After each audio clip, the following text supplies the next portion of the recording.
was a different time. And there was a website that had just come out, and it was called plentyoffish.com. And it was at the very beginning of online dating. So, I'd never seen anything like that before. It was so new, a little profile, whatever. And I met a couple of people over a couple of weeks, went on a couple of dates. And then one night, it was actually April Fool's, because I remember thinking it was a joke because she had sent me a message and wanted to talk or whatever. So I messaged her back. We ended up on the phone that night, and we talked for like, I know we stayed on the phone the entire night into the next day. It was probably 12, 13 hours of being on the phone that first night. It just seemed like we had an Interesting. endless amount of things to talk about.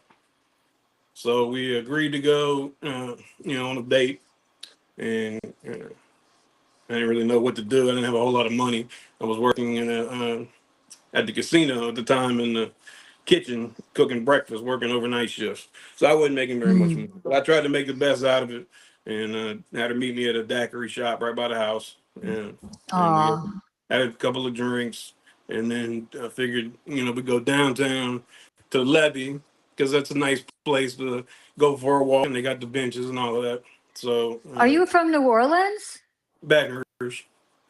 Oh yeah, I lived in New Orleans. I did not know that you were from Baton Rouge. Wow, because you said Yeah, Levee and the daiquiri shops. And they used to have daiquiri huts that you could drive through. yeah. I I'm guess sorry to interrupt, but there's I not a know whole lot of exactly what you're daiquiri talking shops. about.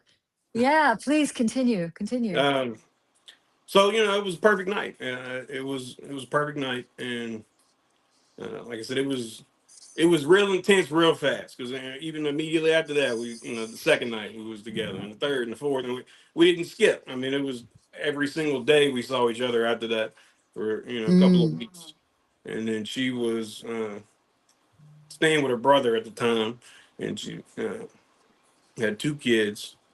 And I should all of these red flags in the beginning. You go back and think about it, but she had been So married previously those red 3 times. flags, sorry, those red flags. Why did you ignore them? Why do any of us ignore No, those? I'm asking because I ignored them too. So I'm Yeah. just asking, was there something like, I'm looking at it more of an intuition, like, was your gut saying no and your heart was like leading you down a path, or was it just her charm? Like, was she love bombing you? What was I, it that I was? think at this point in my life, so I guess I should go back just a little bit further too. In 2011, uh, I was hospitalized for an infection that spread to my heart, and I was in a Oh. coma, flatlined, had an out of body experience. That's another story, and Wow. Wow. I was in the Wow. hospital for about 4 months. So when I got out the hospital in December of 2011, so it was just a couple of months after this that I met her. Before this, I was in the streets, running and gunning, and in and out of jail, and severe drug addict, and fighting that battle. So by the time I met her, I was late 20s. I was like, all right, I'm done with this life. I just want to be a family man. So I guess I'd never been around kids before, didn't have none of my own, nothing like that. So I don't know. I guess it just gave me that. It filled that void of I needed at that moment because I knew that I had to get away from the life that I was in, and that meant cutting off everything and everybody and starting a whole new life.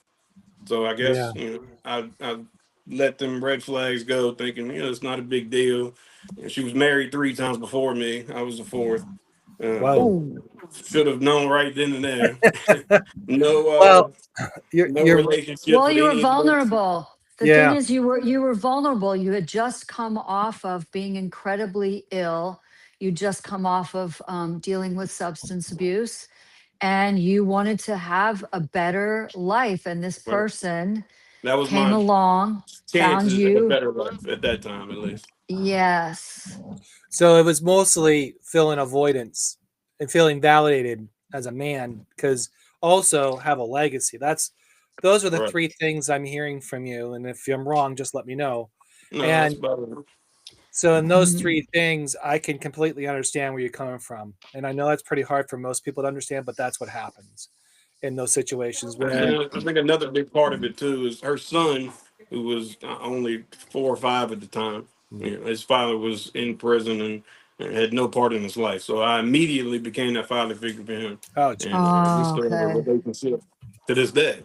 So, and that was a big part of that. You know, as a man, for the first time, like I got a son. I felt like I needed to do things differently and go get a job and be that role model. so you were an instant father, more or less, Basically, and you felt yeah, good about that because now you I felt, loved it. yeah, I Uh, yeah. I you mean, did you you have, stepped up. You stepped up where yeah. you saw a need.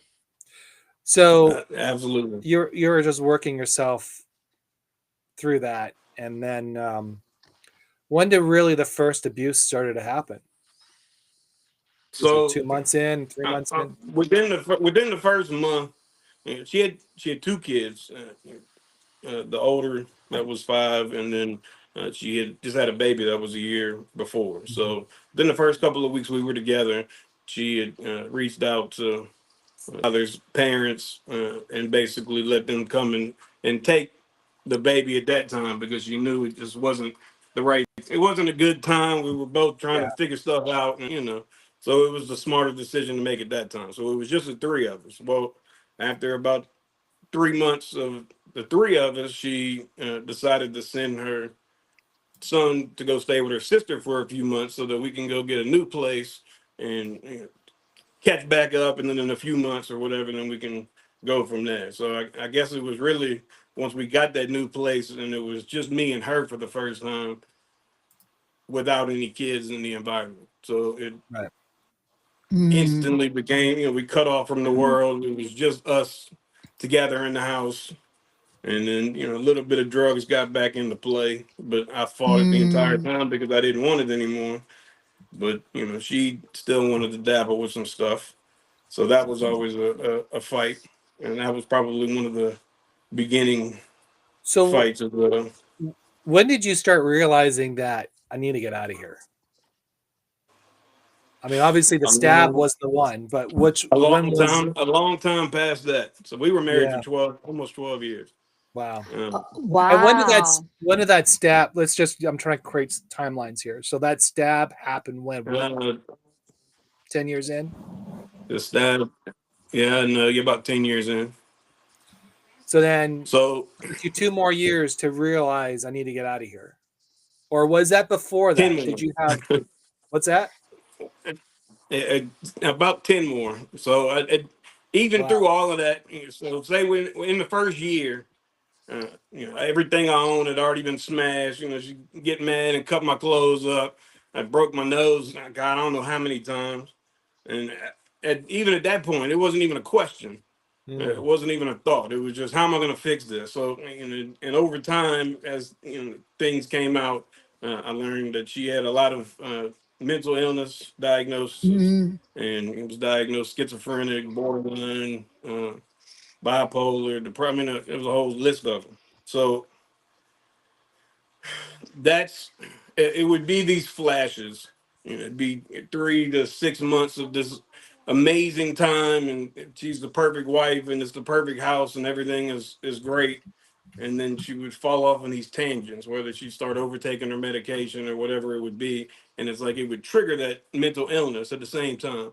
So it would delusion started coming out, and you know, people there that's not and thinking I'm talking to other women that didn't exist. And that's So when what? things really started to, get really, really intense. So sorry to interrupt. Oh, during this whole time where you've discovered that she has mental health issues and she is on medication, is she also using and drinking at the time too, which is a terrible combination? Did It she would start be using periodically. other So drugs? she Okay. had a lot of like body dysmorphia. It's beautiful, but she always thought that she was fat and whatever. So she took a lot of speed and a lot of Adderall that she was prescribed to, but she take 10, 12 of them and then not sleep 2 days, 3 days, 4 days, and then your 4 or 5 days of been up and just out of your mind. That's Oh my when things goodness. started to show up and shadows on the walls, and thinking I had another girlfriend that was living in the attic, and we were communicating with her with the light switches, if just all kind of stuff. So I had her So hospitalized several paranoia times. and okay, go ahead, please. You had her hospitalized. Several times. So I kept trying to fix it, but Hmm. the way the system is set up is there's not a whole lot for mental health. So there's really nowhere to take her that has that instant without prison, other than like drug rehabs and things of that Like, nature. were So you you put were them you in kind of there like, out of desperate. sorry, I just wanted to know. Okay, you just brought up a really good point. So now has the authorities or child services or anything like that involved at this time, or are they just kind of just sitting there, kind of like waiting for you to make an action? I mean, I guess I left a big, massive gap in between. But 2014 is That's okay. when my daughter was born. We had my daughter, and yeah. So they did, after probably when she was about 2. I think was the first time DCFS got involved, and it Okay. was. I'll tell you that little quick story. We were at Best Buy, and I was going in to get a TV. I just got the tax return. We hadn't had a TV in it, and I'm gonna go get a TV. But the baby was sleeping in the back, so I was like, just hang out here for a minute. I'm gonna run in and get this TV. I'll be right back. Well, I'm in the back getting it because I was financing it or whatever. The dude that talked me into the big one, signed a bunch of Oh, papers. And of next thing I course. know, I see my wife on the other side of the store, like looking through this bin. I'm like, what the hell? So I told the guy, wait a minute, let me go see what's going on. And I go to her, and she's by herself. I'm like, "Where's the baby? What are you doing?" Oh, I moved the car right there by the door, and the car's running. I said, "Are you kidding me? Get out of here!" Used a lot more, plenty of profanity, and go back in the car. Well, she did that Understandable. for a minute, and then she wound up getting out again and leaving her. Well, by this time, the Best Buy had called the police because I guess they seen her getting in and out of the car. So I didn't finish in the back with the TV, and I'm ready to leave. Like, let's get out of here. And I see the 2 cops walk in and grab her, and they're looking around, so I know they're looking for me. All right, come on. So I walk out to the door. They already knew, and instantly, the guy that slams me against the wall, the brick wall, Oh, hangs behind your back, cuffs me up because I'm a convicted felon and I've been to prison. So it don't matter. Uh, I'm I'm getting cuffed no matter what. I can call the police myself because my house got broken into, and I promise you, I'm gonna be in handcuffs until they figure everything out. I don't mean to So laugh, but that I'm is just a slammed sad against the story. wall. I'm like, what the hell? Yeah. I mean, it's true. It is what it is. Um, so he starts yelling at me and yelling at her about the baby being in the car, and I'm trying to explain to the dude like my wife's not well. She was supposed to be in the car with her. I don't know what the hell happened. I was in the back, and he's like, "Well, can I search the car?" Yeah, absolutely, because I did not have anything in the car. I didn't think twice. Yeah, sure, knock yourself out, man. So he starts searching the car, and he grabs her purse, which is closed up, and it was tied up, had a big wrap around it.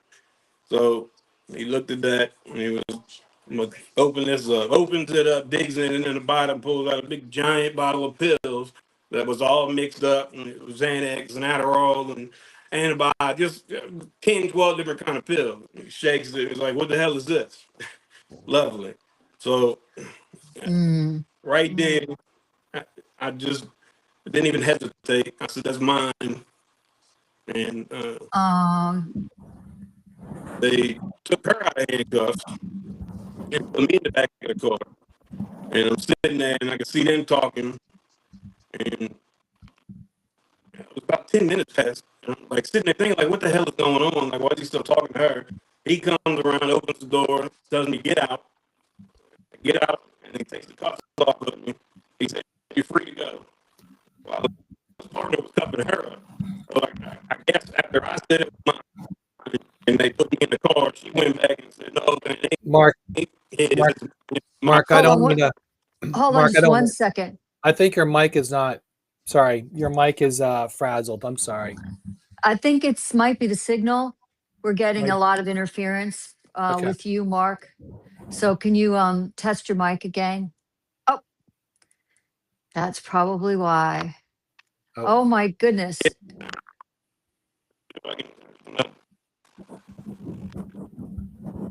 It might be your signal. Oops. Yeah.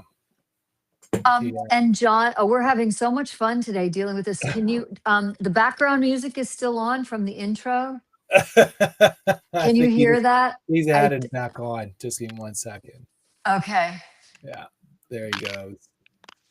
Yeah, there he is. Yeah, his mic got really bad there for a second. So Yeah, and I was wondering if it was his while- weak signal. but while we're Baton waiting Rouge. for Mark, but while we're waiting for Mark, I kind of want to talk about the things that what happens in a relationship when they start going down that path. Early Yep. start. Yep. The early start, really, that's when it's I don't know if it's called a love bomb, but like for me, my example was I felt charmed, I felt wanted, I felt appreciated, I felt all these things, values. And if you Yeah. really want to get a man to really like you, you start using those things or those like Appreciated. appreciation, Yeah. all Mhm. those things. And as soon as you get there, and then all of a sudden the guy feels there's a potential, whatever that looks like. And all of a sudden it's like, oh my God, this person, I'm really in love with this person.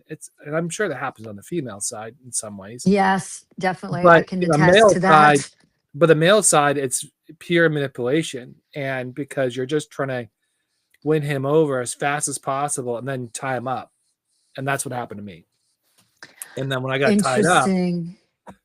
then the true person showed up, because you could only carry that facade for such a long period of time. That's why it's very important to walk very, very slowly into a relationship and Yep. evaluate everything and kind of go, And I've been doing that for a while now, where I just don't jump in. Well, luckily I don't have to do that now. I'm very grateful. But in the Yeah. past, I remember when in the dating world, I would date women. It took me a little bit of time to get involved. And all of a sudden, I'll give you one example. This person came in. I cook, right? So I cook. I was cooking meatballs and all this. I was just having Of fun. course you do. And You're and Italian. then we're just having fun. Just made it a fun night. And she just comes in and just complete attitude. And as soon as Am I back? she said, "Yeah, you're You're back." back. Right. He's There just we go. finishing up a story real quick, Mark. But ahead. the thing Sorry. was, as soon as she kind of made a proposition with me, Uh-huh. and when you've healed and you understand your worth and you understand your grounded and you got boundaries, someone trying to manipulate that again is not going to happen.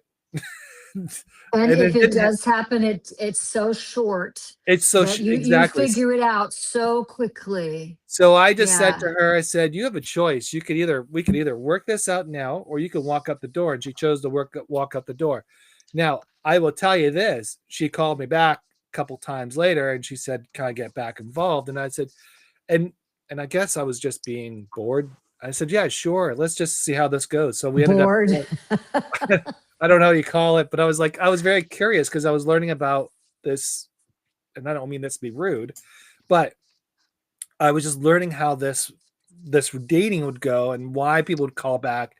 And I knew How it right would away, play out. How it would how it play play out. out. Mhm. But she did say something very interesting. I was very shocked you never called me. And I said, "Well, why would I call you? You said Right. bye, it was over, and I was done." And she goes, "No one has never done that to me." And so again, it goes back to the red flags. Those type of people have that tendency of I wouldn't say everyone, but I say a certain percentage who want to latch on, have detachment issues. They have scarcity, whatever their issues is. I don't know what they are, but all of a sudden they scramble to find a guy just to fill a void of theirs, and you're just trying to fill a void because you want a legacy, you want validation, you want a family, and this person's willing to give this to you, and you're like, oh my God, that feels really good. So I can understand the first stage of where men get themselves trapped. Now, I gotta say this also. There's been a lot of relationships that only had like maybe a 10 date, 9 date, whatever, 2 days, whatever it is. All of a sudden they get married, and they've been married for 50, 60 years. So it does happen where it's the And positive. arranged marriages in certain cultures and whatnot. But Right. especially when I felt, especially when I was younger, in my 20s, in my early 30s, that, oh, what was it? What was I going to, I lost it. Hello. It's so chemical because for women, that is your prime breeding window. It's chemical, and it's lust, and it's attraction, and it It's doesn't happen with excitement, it doesn't happen with everyone. I mean, there's a whole chemistry. study about pheromones, how Yeah. one person can have certain pheromones and you're completely, you are not interested in them at all, and then another person can have totally different pheromones that mix with your pheromones, and that's where this attraction starts, this instant bonding. And then you put on top of that someone who you don't know yet has mental health issues, is love bombing you. They have, borderline personality disorders. And then, but let's get back to Mark, because Yeah. I'm finding it really interesting. So Mark, you said that you took a responsibility for those pills. They let her go. You were still cuffed, but it worked out that they let you go. How did that happen? So she took the responsibility after I was in the car, and let me out, put her in. And, they left immediately, took her to jail. And, it's those kind of moments too, because it's the I'm sorry, Mark. We're still having technical difficulty on your end. Yeah. I'm so sorry. The mic is not working. I think it's just Um, either the restream, or it could be his. Sometimes I get a weak signal from my Wi-Fi, is so I that, don't know. yeah, I'm Um, sorry, guys. Maybe if we'll try one more time, and maybe you can turn off your computer or your phone or wherever you're speaking from, and reboot it, and then come back. Yeah, perfect. Yeah, that's and I That's a I shame. get it. I get it too, or when you're much younger, and you, especially in Mark's situation, and I'm not going to speak for him. I can only speak to what I heard, and the Right. fact he'd had his earlier life was compromised with being in jail, with drug use and drug abuse, and then he decided to turn his life around, find someone who would be a partner for him. And then so he got on, was it Plenty of, I think I remember this, Plenty of Fish. I never went on.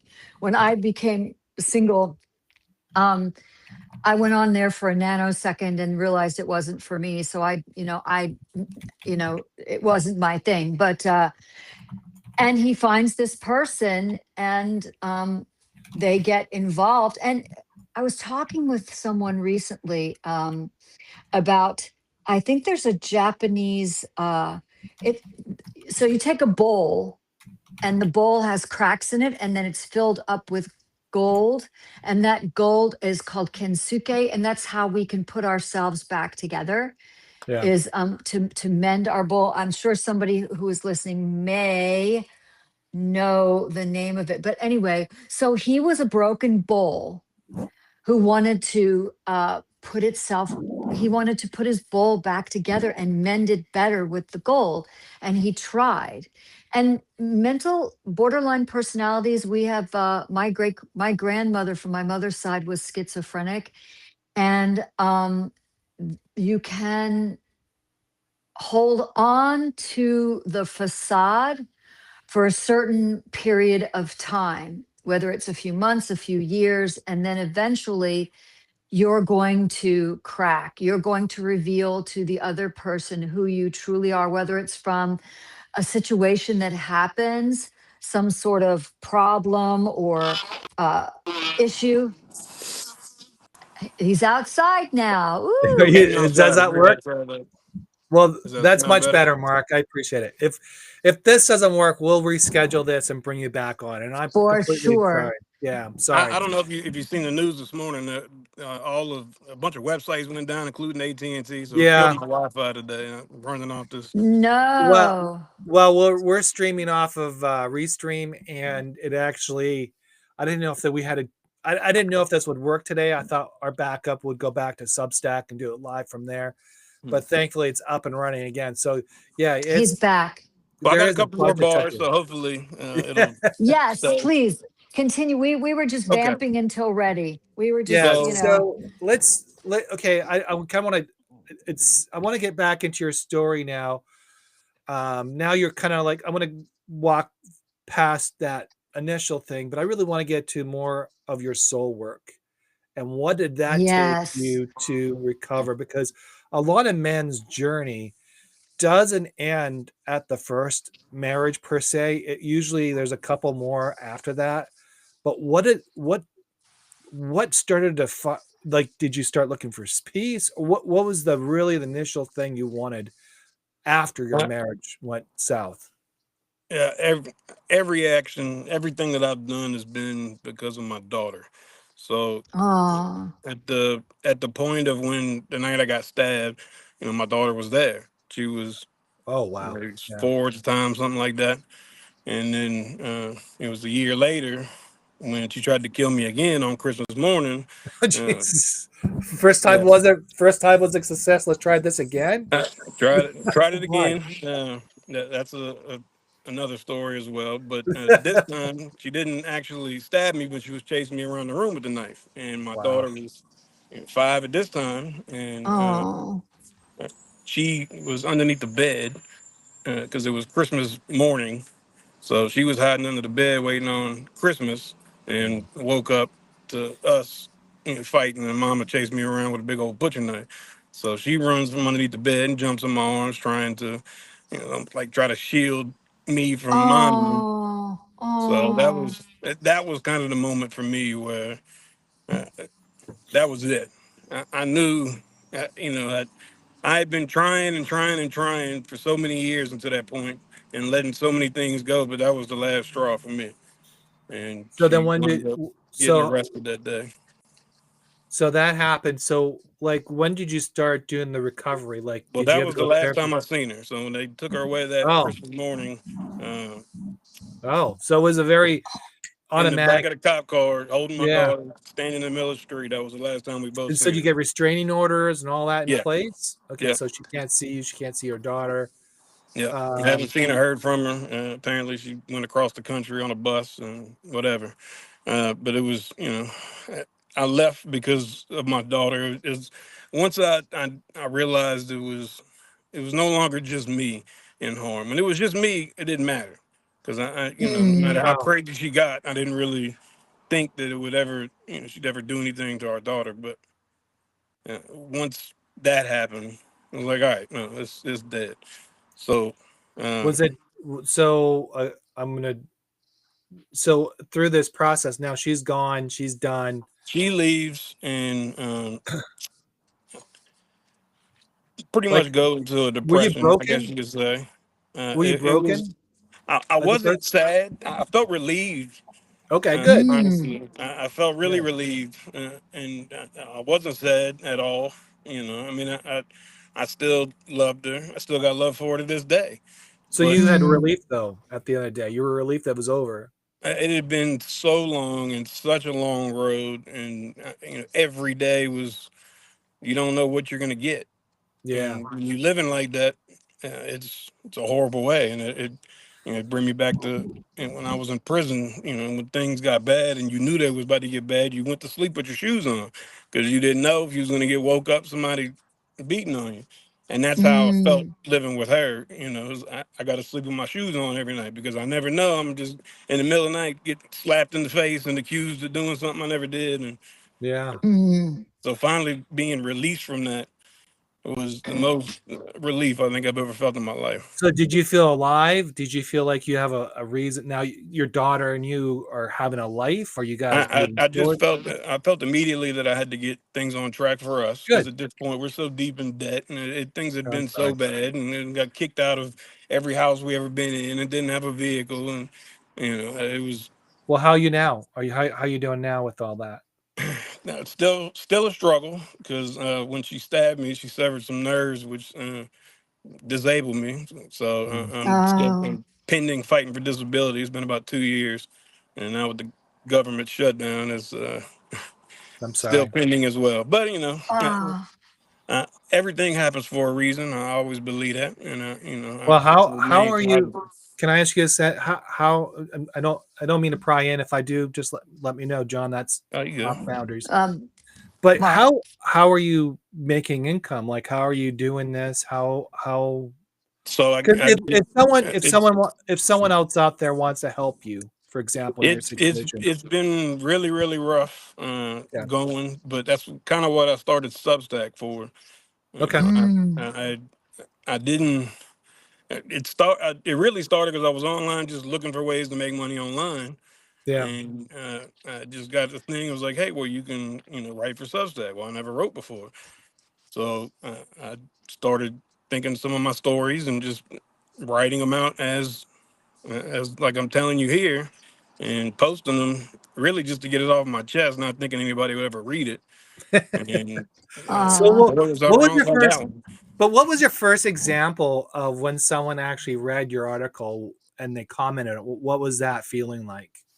That was probably the most amazing thing in the world, which is why I still do it today. So the first Mm. thing I posted was titled "I died 6 times, almost," which Oh, because I jeez. have. What a title! So I've flatlined 4 times, got hit by a freight train, and then stabbed. But the train and the stabbing, my heart didn't stop. But anyways, I posted that story, and it was the first one. Didn't have a single subscriber, and I cross posted it to my Facebook. And the Good. next morning, uh, I woke up and I had one comment and one view from my post on Facebook. And the Okay. comment was from a gentleman saying that he was ready to take his own life that night. He was scrolling for any reason not to. And oh, he had the letter wrote and enough pills to kill a blue whale, stop a blue whale's heart, is what he said. Until he Mm, found my story and said that it just lit something inside of him that made him decide to go another day and try one awesome. more day. So I don't know how oh. much more validation I could have asked for. Yeah. Are Yeah, you Yeah. still in, is he still in touch with you? he didn't respond to my comment after that, unfortunately. But that was that was the first one, and I had another identical story that happened about a month ago. So since I started Substack, about 4 months in, 2 people have reached out and said that they were finished with life until they read my story. You know, when I was writing stories, somebody came up to me and said to me, it's nice you're writing about other fluff stuff, right? But you need to be more authentic about your life. And what you Mm. just did was so that's why I write as well, is to give people a chance to see, hey, there's other people out there that are struggling and you're not alone. Like everybody carved a path one way or another that's very similar to yours. Um, don't don't don't don't give up. There's a way to Right. get out of this. So that's Yeah. awesome, Mark. I appreciate that. That's I mean that's That's been my mantra my whole life, and that's what's really always gotten me through. Is yeah. tomorrow will always come. The sun Yeah. will always rise. Wind will always blow. Mark, So why worry I'm gonna about the day? yeah. Yep. So are you writing a book? Are you gonna be writing a book about this or I what? wrote two actually. They're both Okay. for sale on my Substack homepage. Okay. So I have my memoir, and then I have another one that I called it's like field notes, like a field manual for life, Yeah. basically. Just little So This is a film. things. This is a yeah. film. I mean, Yeah. someone needs to write the screenplay from your memoir and You're not Yeah. turn the this first one to into a tell me that. film. No, So no, tell us about I'm, yeah. yeah. So tell us about the books. Like, what are the premise? Like, are they like self-help, or are they So just basically? my memoir is just everything that's ever happened. So I don't miss a detail, from all of my drug addictions to coming out of that, to bad relationships, to all of the times I overdosed and the stabbing, up literally until today when I started writing on Substack. So Did you the ever second go one, I in? don't want to Oh, call it a sorry. self-help type of a story, but I guess it would be more in that genre. But it's told not from a perspective of, I've already done this and this is what I did, so I'm gonna recommend you do it, because I'm still fighting it every day too. So it's wrote from, this is where I'm at now and what I'm trying to figure out, and this is the reason I keep going every day. But I got a lot of positive feedback on it for sure. That's awesome. Well, that's what I was going to ask is being a master meditation teacher and a healing arts teacher, I always want to ask people because there's no one that I know, not a soul who hasn't gone through not quite what you've gone through, but But a bunch of hasn't stuff.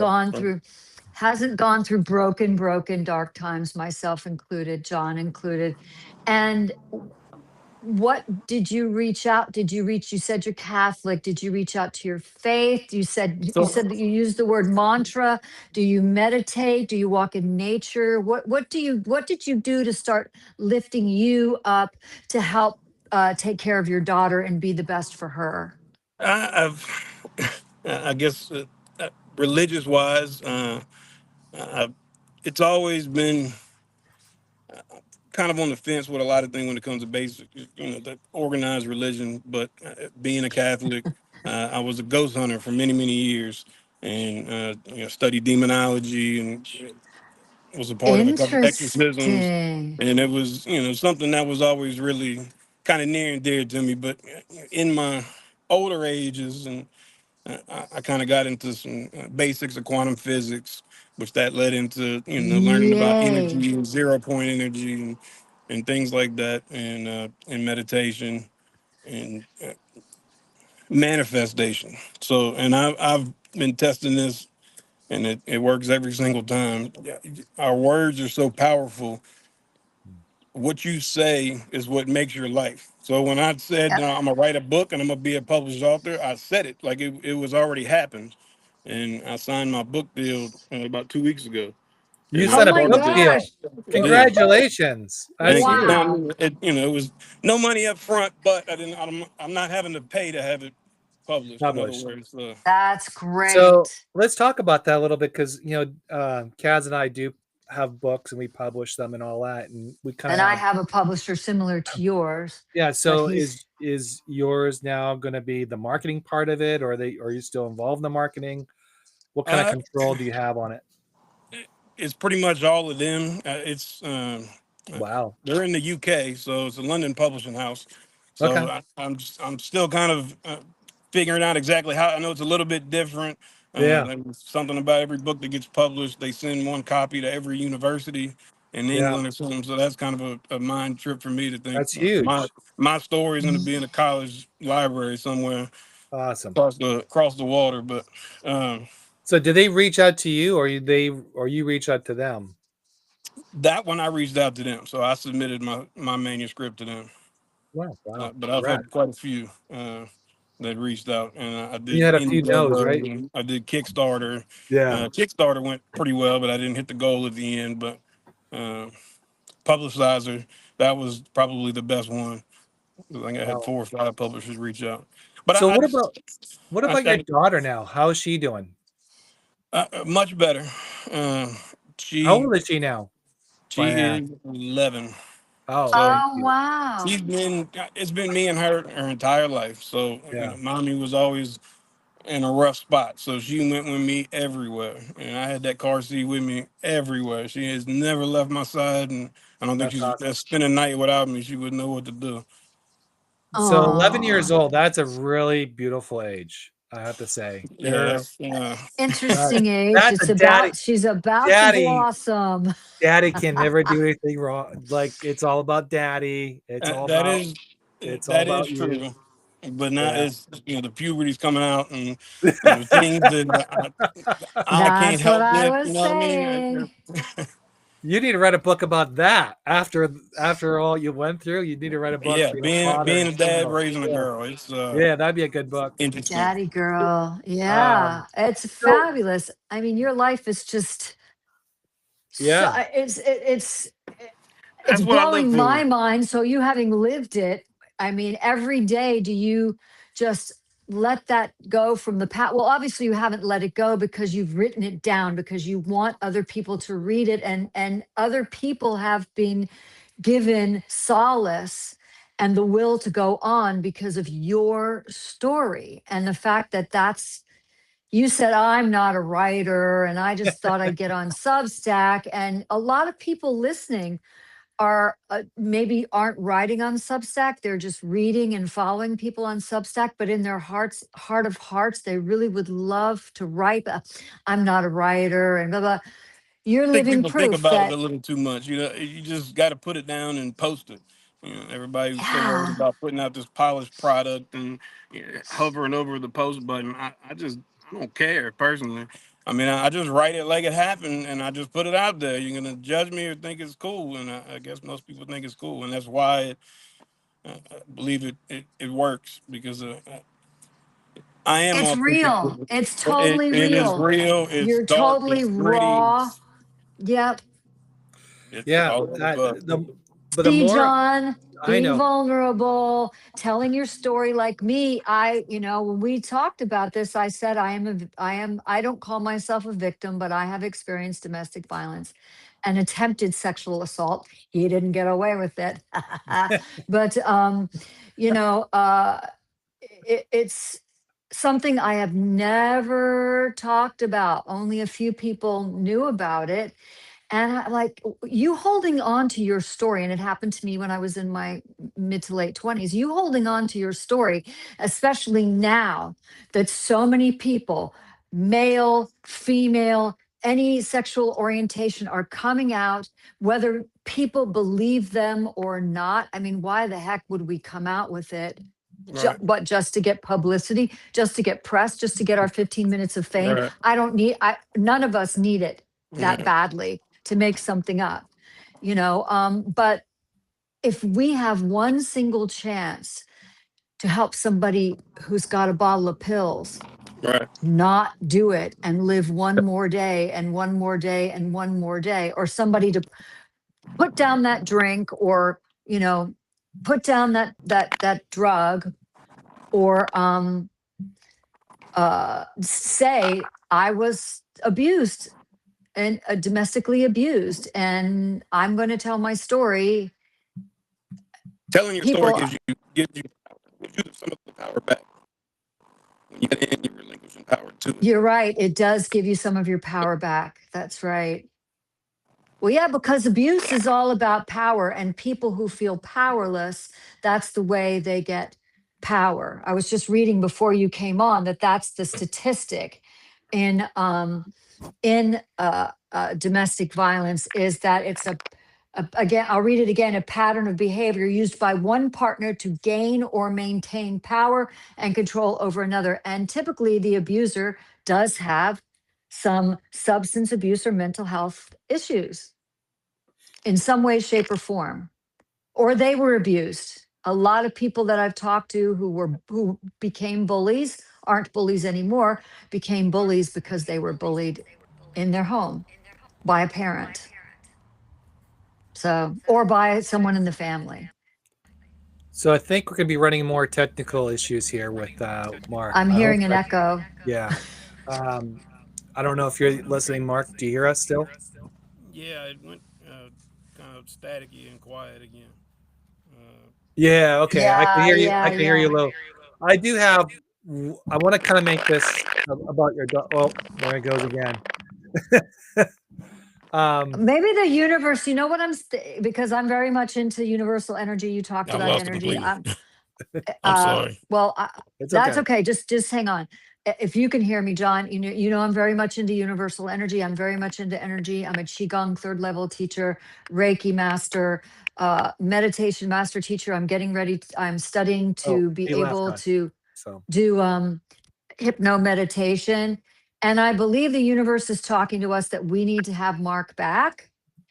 And we need to do this conversation without technical difficulties. Maybe we'll yeah, have to record it on Substack. And thanks to anyone out there who still is there and hanging in with us, because we've given a valiant effort to make this yeah, happen. And Mark has really, really hung in there. Can you hear us at all, Mark? Now, no, a little bit.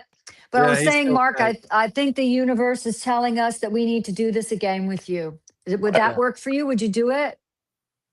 And- But in the meantime, what I want everybody who's listening or who is about to listen to the show in the future, you know, one of the things you can help Mark out, especially in his situation, is to go on a Substack. Either, I don't know if he's got foundation or donations or anything like that. If you feel kind enough to do that Subscription. for him and just give him some donation or even buy his book, that's going to even help him as well. And Yes. even go on Amazon and do a review. You don't understand the power of doing a review on Amazon, because that will help elevate him. And you know, and I don't know if Mark, I don't know if you've done any marketing stuff on there, but maybe I can help you with that, get you going a little Yeah, bit. John's a whiz at that. We're Um, working together on that. there's a couple other ways of doing this where it gets your books out there. But the thing I want people out there who's listening and feel compelled to do something, that's the 3 things you can do to help Mark out. And you And know, for all of us, we're all 3 of us are book writers. I've been writing professionally since I was 14. Reviews, if you buy a book, anybody's book, and you liked it or loved it, please give it a review, because that helps elevate all of us to be recommended and to be able to get our books out there. But I know you want to say one before we go, I have a couple of hotlines that I want to mention for people, but please continue, John, just and give then me I one want to second. mention those. Then Yep. I want to get, yeah, just let me do my thing. So Mark, Yeah. I want to sign you off, because I know you're probably dealing with a lot of technical issues there, but we're gonna talk, and I'm gonna send your daughter The Quiet Miracle. Love you can see that. And so I'll Yay. send your daughter A Quiet Miracle. Just, it's a good Christmas story, and it's just from one brother to another. Okay, and then I'll definitely buy your books, and I'll definitely give you reviews.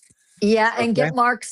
get Mark's address, because I'll send you my brain hug meditation book that I had published. And you said you're into it. I would love to give it to you. So anyways, Mark, you're very welcome. I hope we got to bring you back on, get a Yep. status update, see how things going, especially this whole deal with the publication. This is huge. Yes, it is huge. I'm very grateful for. I pray that everything goes the way it should, and the universe pays back for all the things that you went through in a positive way. So And I believe in the law of radiation before the law of attraction. It's about first what we radiate and then what we attract. And you are radiating such kindness, such caring. Positivity.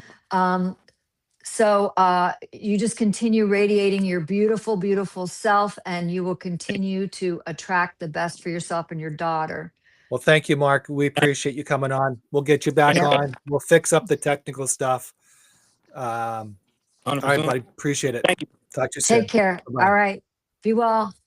So yeah, I wanted to, before we wrapped up, I wanted to let everybody know. I mean, you can research this on Google yourself, but there's one thing I want to give you: the international hand gesture for when you're in trouble. And you could be talking to someone on video. Say we're on video, and I'm talking to John or somebody, and I'll say, "Yeah, I'll take that pineapple recipe from you. I'll take that pineapple recipe That's from you. don't Yeah. use me as a reference, okay? That's not Talking to one of my girlfriends or whatever, or talking to John, doing another production meeting. So, so, seriously. no, Okay, fair enough. I love them, darling. But yes, this is the international gesture when you're in trouble. You could just be someone who is, uh, you may have been grabbed, you may be being abused. You could see someone else, you could just smile and you do this. That's all you do. Palm, thumb over the palm, fingers over the palm. That's the international gesture that you are in trouble. Child kidnapping, abuse, intimate partner, please. And you just smile and you give this to someone else like it's not a big deal. Okay. It's not a big deal. But people out there, please spread that gesture. It's so easy. And if you are experiencing anything that we discuss, National Domestic Violence Hotline, look that up. National Coalition Against Domestic Violence, domesticshelters.org. My issue, I was able to get out really, really fast. It happened once, it never, ever happened again. Operation Safe Escape, yeah, National Directory of Shelters and Support Systems. And John, if we could, for the recording, maybe we can put that on in our description on our Yeah. Substack or wherever we distribute this, those 4 things. But please, if you're ever experiencing anything that has you in an unsafe situation, this is for you. So, Mark just joined the chat. So, Mark, if you could put in your chat where people can get a hold of you, your Substack or anything like that, that'd be great. So people can dial in right away or tag you right away or go and subscribe, whatever. Yep. The other thing is, I want to touch point on where Mark was going a little bit, and I can't speak for Mark. I can speak from my experience only. Is that in the beginning, most guys, as I explained, goes through this little, I don't know, impression of stuff, and then in the mix of things, you're always trying to solve the problem. You're always trying to fix the problem. But the problem is not you being fixed. You're trying to fix that person, and so you made the relationship can be fixed, and you get a power struggle. It's always a power struggle in that marriage or in that relationship because you're going back and forth and you're trying to solve. Some of the things that most guys feel is that they have to be a fireman or a policeman or a police or an ambulance chaser or a doctor to fix people. One of the things that I had to learn myself was I'm not responsible for anybody. So one of the things, that was one of the things, like I can't fix Kaz. Kaz can only fix herself. I can only fix me. So whatever my circle is, that's where it is. But most men tend to do more of that. They tend to think that they can fix that person to make their relationship better, and that's not the answer.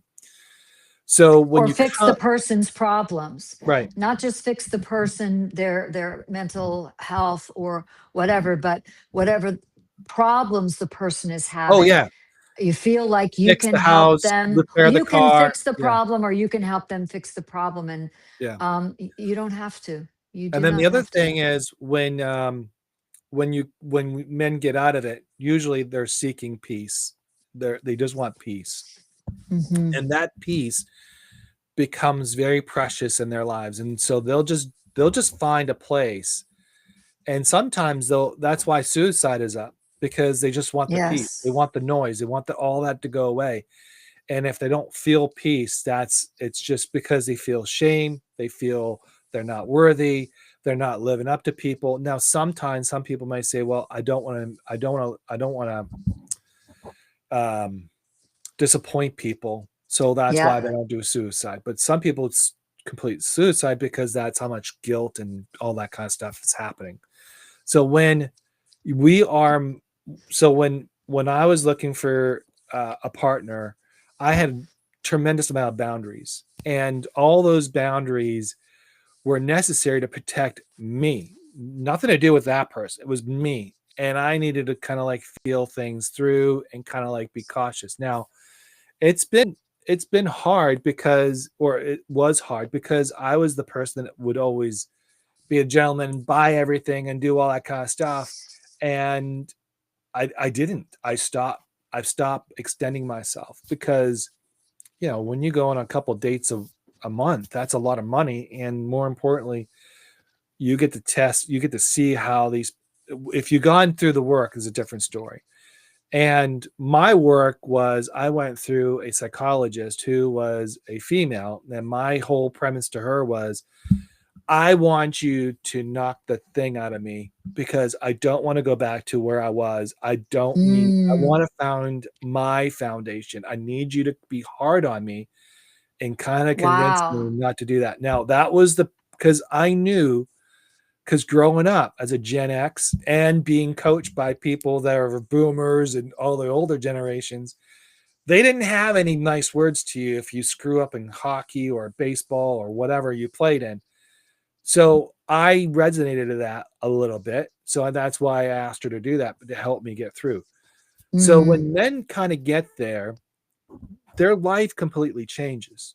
It's not, it's almost as peace. And now, is there always problems in lives? Absolutely. Is there always going to be challenges? Absolutely. But those are the beautiful moments. As long as you don't extend yourself, as long as you're not, I've learned not, like, I know when to stop and when to pull back. So I think that's where I think a lot of men to, and I don't know if it's because they're raised that way. I mean, I was Catholic. I was kind of raised not to talk back at women, not to hit women, blah, blah, blah. And I kind of got myself in trouble because of that. I don't know if that was the cause, or I was just, wanted to feel validated and feel that's what I wanted. But that's the whole, I don't know if that makes sense to you, but that's where I think we need to, that's where I think where men who are struggling today and seeing this, how you have to really evaluate, why are you in this situation? Once you start asking that question, then things will start unraveling and you start seeing the red flags. You start seeing the things that are happening. So that's basically what that's sort of what men go through in a very toxic relationship in so many words. Yeah. Yeah. Well, also you mentioned suicide is up for men. 988. If you ever, just like what Mark was saying, that, and I reiterated it, about two people messaged him and said the article that he wrote prevented them that very day from committing suicide. If you or anyone you know or love is considering harming yourself, please call 988. 988. Okay. Because And we I want love to get, you. We want you to be around. so I just want to get to our audience who are listening, and Hello, audience I'm who are um, listening. really sorry for all the technical issues, Oh, and stuff by the way, happens, right? this is our new streaming that we're trying to work out, and it's been kind of like clunky. Yeah, Uh, especially since we've had underlying music this entire episode. This whole, I I was hope there like, wasn't. yes, I'm listening to the soundtrack and under dong dong, dong Really, dong dong I'm dong not of the listening. whole. I hope you didn't hear it, but for me, the whole episode is this underlying, like, music theme Really? underneath. Oh my Yeah, gosh. I don't know if anybody else hears it. I do, because we went Oh, from the countdown in the green room with the music and the countdown numbers, and then yeah, this hmm. whole time I've had accompanying music this whole episode. Doom doom doom doom doom. Oh, I'm sorry. Anyway, We gotta fix yes, that. yeah, we got to Um, fix that, or we're going back to Substack Live. So yeah, who's here today? so we Who's have here? Deanna Ames. She says, "Thank you for protecting your daughter." That's Mark. What a good father Right? you are. We Yeah. have Ashley, Nicole, Juliana. She says, "Continue to Juliana write." is so faithful. We Yep. thank you for coming again, Juliana. Samantha Hall. Um, Samantha, yeah. Joanne Neal. Joanne, yay. Yeah. Oh, they didn't hear it, so I don't know where you're hearing it. I think Yeah, you're just. I I think you're just. no. Yeah. I Ding, think it's that exact music that you played, and it's ding, dong, dong, dong, dong, dong, I dong, think it's dong, in dong. your head, by the way. No, I'm just kidding. You I'm know just what? I am kidding. happy to have accompanying music in my head, That's an also elevator no, music. also known as an earworm. No, yeah. Do you ever have an earworm where you get a song stuck in your head and I'm lying down at night and some song from the freaking 80s will come on. I heard it 2 days ago and I love it. And then it keeps me up awake at night. Darn it. Okay, So so I have a question. uh-oh. I have a fun question. Okay. What's your favorite spoon? My favorite. I want to show you my favorite spoon. I love spoons because I'm in my kitchen now. This is like Kaz's, kitchen chat. But I have no, that's not the right spoon. Yeah, this is it. I like a teaspoon and not the kind of tea measuring spoon, for those big cups of tea. Well, that's been The weathered. glass. Yes, this was my great grandmother's. Okay. So Wow. for some reason, I'm enamored with these long handled teaspoons. I don't know why. And I was looking in, I don't know, was doing something, and you know me, I'm all full of crazy questions. And I opened up the silverware drawer and I'm like, wow, I like teaspoons. I'm going to ask that question. What's people's favorite spoon? So what I would, I don't have a favorite spoon. As long as one can actually feed me, that's all that matters. so you don't use a soup spoon, like a bigger soup spoon for soup and then a smaller spoon. You just Mm, all the same spoon. it's the mood. Like, so for example, if I take if I get ice cream, I take the small spoon. If I'm really hungry, I'll take the big one. It all depends. Sometimes heavy Yeah. one. I don't know. It all depends. Yeah. Let's see, I just dig in here. Just look at the spoons. It's hilarious. Yeah, we got, oh, that's a fork. Spoons. No, I did not have too much caffeine. Um, just my brain. So tell me what your favorite spoon is if you have one, and I don't make have me a feel. favorite spoon. I'm asking our viewers. Oh, okay. And if you have one, if you don't, that's okay. You just say that's Kaz doing her thing. Yeah, this spoon is like all like it's octagonal practically. Anyway, yeah. Don't you love me? Aren't I fun? Got to keep it going. I mean, seriously, because this subject matter, Mark just kind of blew my mind completely, and he's not the first straight man that I've heard being abused in his domestic relationship, but to that extent. Yeah, that's tough. Yeah, Yeah, hey, crazy. but you got to think about it though. Just from his life, like being a drug addiction, getting himself through it, and then all of a sudden In being prison. in prison, all that, like 20 plus years of his life was dealing with some type of violent situation or addiction or something like that. That's a lot Yeah. to carry. And Hmm. I commend them to be here. That's a huge, because some people would just give up.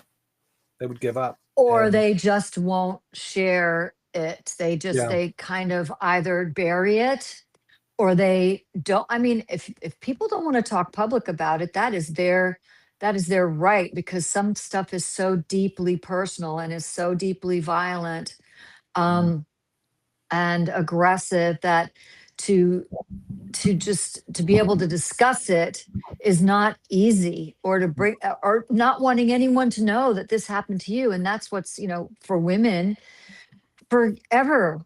right, This abuse has been happening to women forever, and they weren't believed. They were told it was because they were rejected, all sorts of reasons. And right, finally, women are speaking up. And like I said, every sexual orientation, there is abuse, every single one, and that's so heartbreaking that this power struggle, because it's not about sex, it's not about sexuality, especially if you're sexually assaulted, it's about power.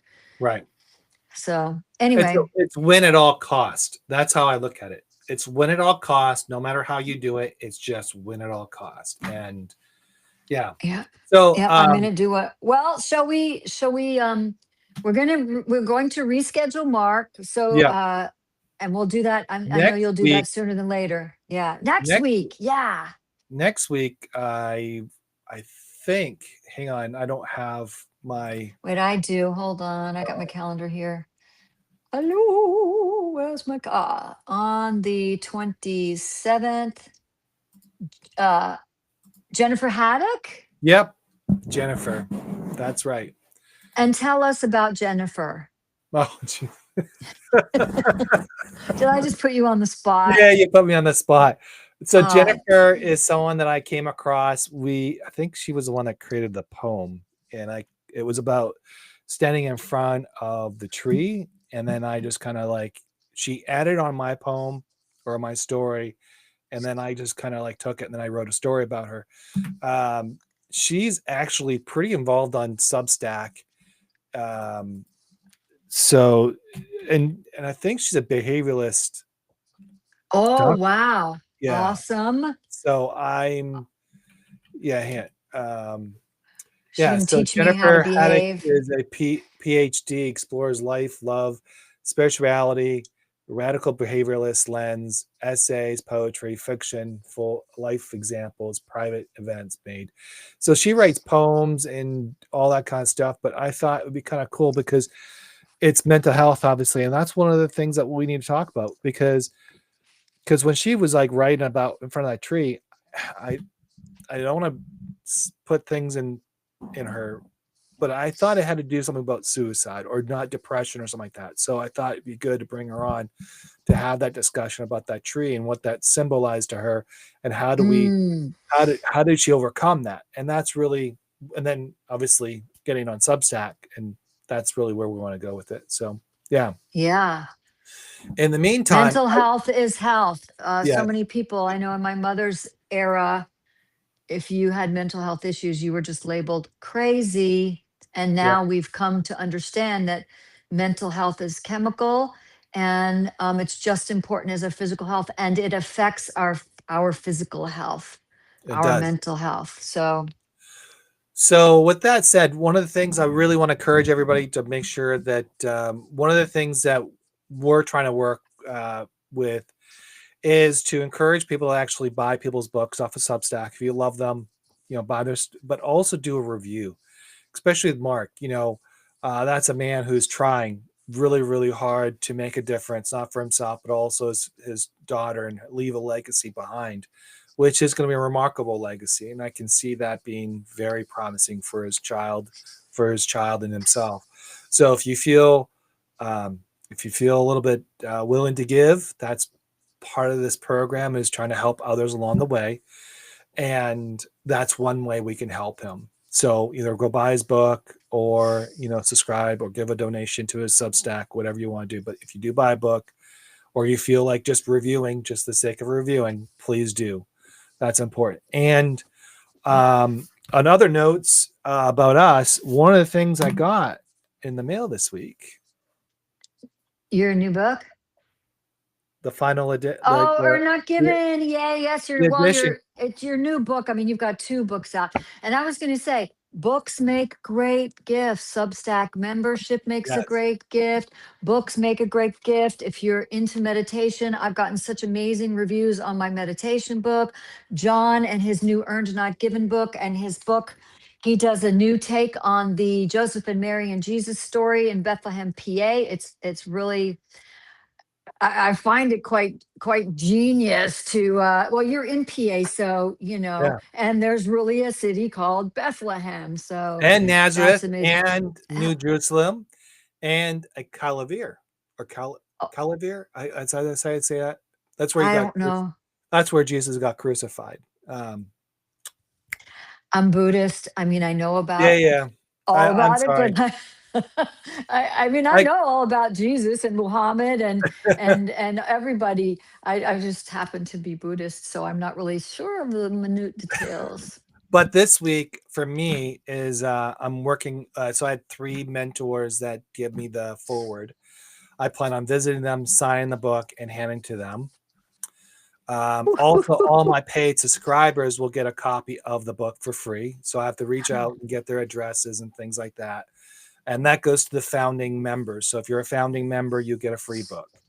It's just part of the things, and because you've followed me on Substack, that's what you get. Yeah, basically it. So that's what I'm going to be doing the next week or so. How about you? What's your Yeah, I don't do the membership thing yet. I'm still new. I'm just hitting 4 months, so I'm trying to let people try me on for size. And please, I'm so grateful to all my subscribers, my followers. You mean so much to me. I've been writing for a really long time, but it took two people to convince me to come on to Substack, and it's definitely been such a good thing for me. I met John, and John wrote a beautiful article about me. He got me immediately after a few conversations, and my next book is I'm in talks to either with my publisher. We're kind of my love-hate publisher and I are relationship? well, it's not love hate. It's just what's going on, and can we fix this? But Yeah. you self-publish, and I don't think self-publish is a bad phrase anymore. I know I heard someone say that she self-published and she submitted her book to the New York Times, and they refused to review a self-published book. But there are a lot of writers of note who self-publish, and it's not just someone's. I mean, people's diaries and journals are fabulous, and I know they share. People who consider themselves just sharing their life through their diary or in their journal on Substack. But even as a professional writer, you can still self-publish and Well, still be self-publishing considered. is not easy. Obviously, there is. It's so hard. So, but I've learned. I think we need. I think we need to do a show on this about publishing. I think that would help people, at least through my experience and maybe your experience and stuff like that. Well, and I have someone who's a friend who I am involved with her goal setting and networking Oh, okay. organization, and we meet every month. That she is very knowledgeable in publishing, so I'm just waiting for her two thumbs up to be on the show. Okay, then we can do it She can then. get that ball Great. rolling. Yep, yep, yep, yep. So you just got a little production talk. Yeah, well, You John, see, people, it wasn't that bad. Not the way she claims it. They weren't boring. Yeah, no. I mean, stuff happens, Yeah, yeah, right? I mean, yeah. you push through it, and it wasn't. You got to improvise. Life is Yeah. improvisation. Life is go with the flow and bob and weave, and Yes. just move like the bamboo in the wind that bends but never breaks. True. And we bent, but we did not break. So, All right, I think we should just wrap it up now, and wrap it up. and kind of go. But we want to say thank you to everybody. Yeah. A lot of new bands are not going with the record companies. That's Gray. Yes, They're doing it. that's exactly right, Gray. Oh, then Jake said greetings. I'm sorry, we want to get there. I became a pay subscriber now. Do I get a book? Yes. Yes, you get a book. Yeah, that's a good point, Gray. I also worked Yeah. in the recording industry as an artist, and well, look what happened to Prince. I mean, he felt he had no control over his catalog, so he changed his name to a symbol until he got all of his catalog back under his own auspices. I think something similar happened to Taylor Swift. A few people who are trying to buy back their catalogs from their record labels because things are not happening with their music that they want to happen. So start your own label, start your own Yeah. publishing company. So that's what I'm doing. That's what. Yeah. So I Little, kind of did. little tidbit. I did it under Rinaldo and Partners, and that was intentional because I thought that if other people want to join me and or want lessons or learning, I thought that might be a good way to help them out in that way. You're a good mentor. You are a Thank you. research fiend. You research like crazy, so you are a good go-to person for questions. Now you're going to be flooded with questions. Thank you. Yeah. You're welcome. Well, I have to figure out I got to figure out how to do that without getting flooded. But I do try to help people as much as I can. So Ditto. one of the things I try to do is I restack and things. I'm trying to figure out how to do that with not to overwhelm myself. So that's, I'm going to be talking, I'll probably talk more about my strategy on Substack, and that's another conversation we can have. But as Restacking if you feel strongly about yeah, something you've read. yeah, And I restack others too when I love what they've written yeah. and feel strongly about what they've written. It's a great way to help each other out. It really, really is. And I could talk about how to grow on Substack and how you do it. I mean, I've grown really slow, and that was more intentional because I want to make Mm. sure my audience was there for me. In the stock market, basically, if you buy high, that's not a very good place to be because the foundation is not set. Most of the foundation is set like 5 points below or 5% below. So that's where the Mhm. bottom is. Mhm. So if you're growing way too fast in Substack, not saying you can't gain, it just means that you got a lot of people who are going to be churning. So I didn't want to Yeah, is that revolving sustainable? door. I wanted them to Mhm. be there and stay there and be a follower, a loyal follower, but I also wanted to be a follower of theirs and make sure that I was also part of their community. And then we try to grow together. That's one thing. Oh, Um, yeah. And one we of the do the things, best we can, especially when people like you have got almost 800 subscribers. We read I mean, I'm only close to 200 and I read everything I possibly can. And I try not to be on Substack every day. no, Social media can make me a little wackadoodle. So, but trust me, I look at everything I possibly can and read everything I possibly can of the I, people who I are think are I'm gonna say something here. okay. I am going to say Oh, something. oh, No, don't no, get I'm us not going to into say, trouble. no, no, no. I'm not saying that. No, no, no. I'm not going to go there.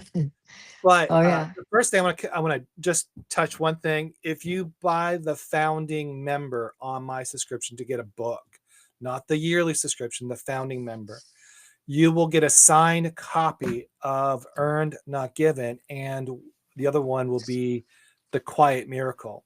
So you get two books, both signed by me to you. Just that's the deal for that one. Or to someone you want to, you know. Yeah, I wanted to make sure that because people were commenting on it, I want to make sure they understood it. Okay. So, when you grow and you're kind of growing, I mean, it's hard to follow everybody.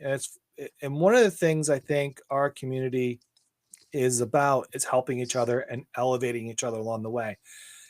Are we going to be perfect at it? No, because we do have our own stuff, like our own Substack And lives and and lives. work and But family and yeah. But in Substack, what I try to do for me, I'm trying to grow. I'm trying to put it out in 3 different media, 4 different types of sites to draw people back into Substack. So that's my foundation. So I'm working on other social medias, building those platforms up, trying to integrate or trying to move everybody into Substack. And if I don't, that's fine. But that's what I'm trying to do. So if a person who's doing that is obviously multitasking or they're multi-posting in different places or posting similar things in different places and doing that. If someone is on Substack and has this expectation that all their followers are need to comment on everything that they post on their Substack, that's not physically, and that is not a great expectation because you're going to fall short all the time. What I need, Everybody does what they can. They really do. yeah, And it's and appreciated so much. yeah, and so when you're following somebody, it's not obligated to keep posting and commenting. Is it nice? Is it help? Yes, it'll elevate them. The return needs to come back too. You try, but not sometimes you can't catch it. Now I do. I shouldn't say this. I'm not going to say it because then I'll get in trouble. I'll get people Even messaging you me. as my partner, I mean, you're my business partner and you're my friend, and I Yeah, miss things that you post. I'm not as prolific a poster as you because I do my little 1 to 2 minute kind of healing arts moments, my little chats with people. That's really what I'm into. And I also write articles and then this and then that's a go lot. and I mean, that's a I lot for go one and live person. my life, Yeah, and I'm actually taking classes. I teach outside of Substack and any social media, and yeah, I go to Universal Studios and Halloween Horror Nights and pick up my heels and get the crap scared out of me, and that's a Yeah. fun time for me. No, and that's, I mean, when you're, I mean, there is a couple people out there that just expects all their followers follow them and subscribe and pay, and they expect nothing but loyalty to them and no one else. And so that's not what Substack is about. And you're not Substack going to grow. Yeah. Substack is about, it is about growth. It's about community. It's about working together, helping each other. We're all Collaboration. trying to, we're all trying to collect some type of financial reward out of this. I'm not going to say that's not happening. We all have it all set up one way or another, but most of us have a free subscription, and that's fine too. And a lot of us have a closed subscription, and that's fine too. But the thing is that just because you expect somebody to do something, it doesn't mean that they're going to expect, they're not going to do it, because your expectations up here, their expectations down here, and you're not aligned with each other. And that's when people get a little bit an ego, or they get a little bruised, or whatever the case may be. And there are some Substackers out there who are blocking people because they're not loyal to them. And that, to me, is not okay. And to me, that tells me you're not in it for the community. You're in it for yourself. Because in this community, in Substack, you can go on any other social media you want, this community is completely different from any other community you're involved in. It's not about spamming. It's not about trying to be a bully or trash talking. It's not. It's about lifting. It's about positivity. It's about growth. It's about being inspired. You want to go on Substack to feel, oh my God, I feel welcomed. I feel loved. I feel Supported. supported. And more importantly, the message on here is so positive. It's not negative. And that's where I think a few people are not in line, and where I think they're missing a big portion of what this Substack is about, this community. And we just, sometimes those type of people just got to wish them well, hope the best, and let them go. So if you're in that situation where someone who's, asking more than you can deliver, or doing things are kind of the way that is negative, that's, you got to make a decision. And, is that someone you want to support? And that's all I'm going to say on that. Yeah. I mean, yeah. Everybody's allowed to live the exact life they want to live and participate exactly the way they want here. And I love it. I'm having a BLAST. And yeah, well, I guess that's it, John. We'll see you next week with everybody next week with Jennifer. Yeah. So everybody, thank you very much for joining us. We are, like I said, we're working on this new stream. Hopefully we get through this a little bit more. In the meantime, thank you. Have a wonderful week. We appreciate your being here, and bye, Kaz. Tell your friends, tell family, tell colleagues, tell strangers. Kaz, go enjoy your spoon. The more the merrier. Oh, I put it away. All right. Mwah. Take care, Bye. everybody. See ya. Thanks for listening to Stories, Soulwork, and Substack. We're so glad you're here. If today's story made you think, smile, or feel something, share it with someone who needs a little light. You can find us anywhere you love to listen, on YouTube, Rumble, Spotify, Apple Podcasts, and other streaming platforms. And don't forget to subscribe to Kaz and John Substack for updates, behind-the-scene notes, and upcoming guests. Keep writing your truth, keep doing your soul work, and remember, your story matters.